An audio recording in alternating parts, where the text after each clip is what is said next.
एकनाथ शिंदेंनी पुन्हा एकट्यानं शिवसेना घडवली अशा शब्दांमध्ये ज्येष्ठ गायिका आशा भोसलेंनी उपमुख्यमंत्री एकनाथ शिंदेंना वाढदिवसाच्या शुभेच्छा दिल्यात। तुम जियो हजारों साल साल के दिन हो 50,000। तुम जियो हजारों साल साल के दिन हो 50,000। उद्यासाठी मी तुमच्यासाठी गाते शिंदे साहेब, तुमचा वाढदिवस आहे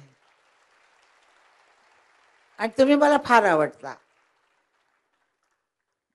अचानक वर आलात तुम्ही, आम्हाला माहित नाही तुम्ही काम करत होता म्हणून, अचानक वर आलात आणि जशी बाळासाहेबांनी शिवसेना घडवली एकट्याने, तशी तुम्ही परत शिवसेना घडवलीत। त्यामुळं मला तुमचा अभिमान वाटतो।